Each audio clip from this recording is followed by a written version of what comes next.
champion. Yep. She couldn't see, but she knew the referee's cadence. She was able to kick out. Shida reverses the high stack.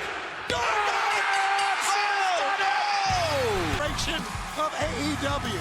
We just made history. The heart of a champion, the instincts of a champion. What up, y'all? This your boy Ace here, and welcome to Afternoons Delight. Boy, oh boy, was I shocked tonight. I was shocked tonight, and I don't know if it was a good shock though, because I don't know if the right move was made here. I don't. Man, it's been a couple of things this week in the women's division. For NXT, it was Tiffany Stratton with beating Thea Hale. But now I kind of warmed up to it because I like where they're going with the Thea Hale storyline with Chase U. And I still think, Tiffany Stratton probably need to be down in NXT a little longer. She still has some things to do in the ring that she got to clean up. But this one right here, I'm just not sure about it, man. I'm just not sure about this decision right here. I'm just not, man. I'm not sure about it.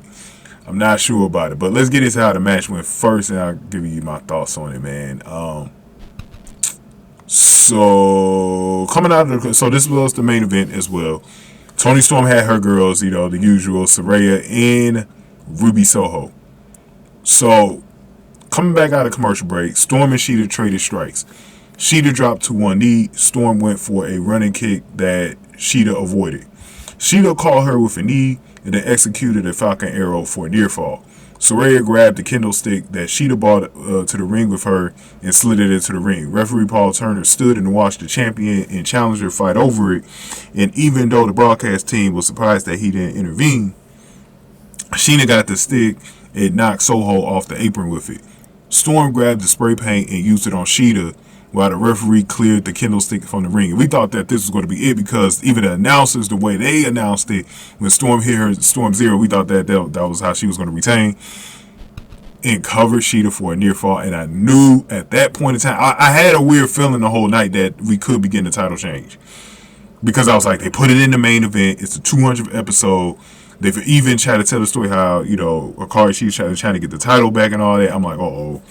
Then when she did that, I'm like, she's about to win. And Shida hooked Storm's legs and pinned her for the 1, 2, 3. So that was all she wrote, unfortunately, for Toni Storm. Really good match, though.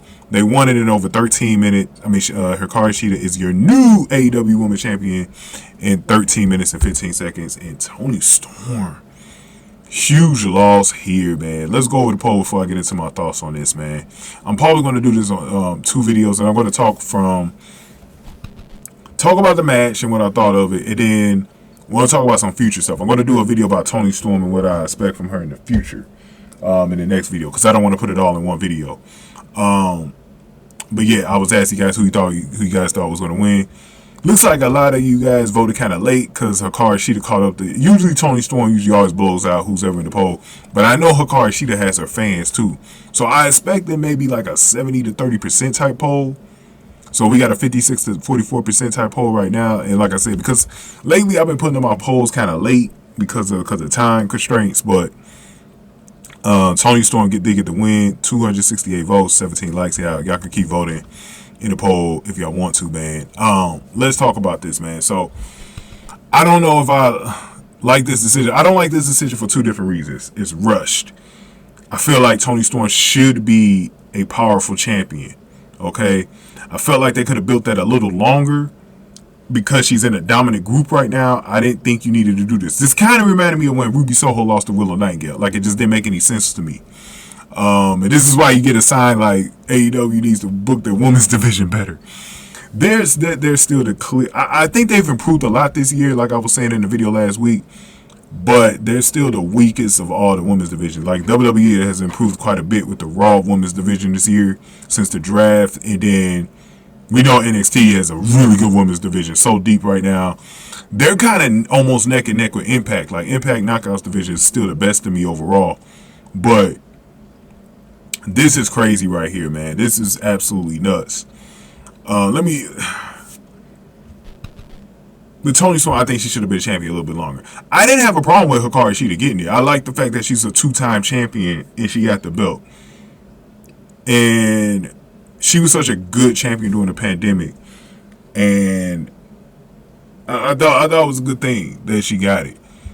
But you could at least build up a feud, though. I know she's been feuding with the Outcast, in and out all year, but it's like, bro, couldn't we have? Because the way I wanted Toni to lose it was in a storyline. Like, I wanted somebody to have that story and climb to the mountain and finally get Toni, but not get Toni anytime before Full Gear.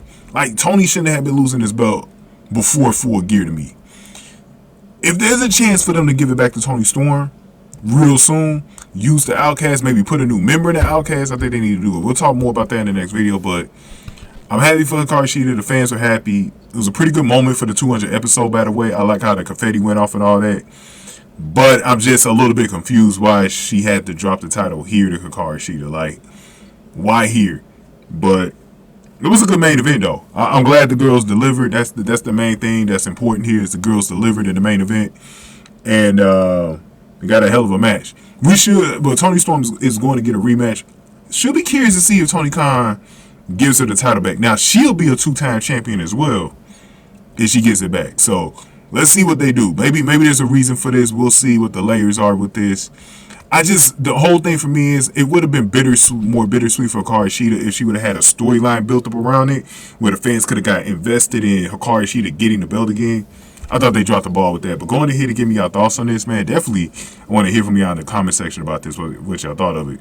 Going ahead and give this video a like, share, and subscribe. Y'all. Thank y'all for voting and stuff too. Thank y'all for watching After News to Light.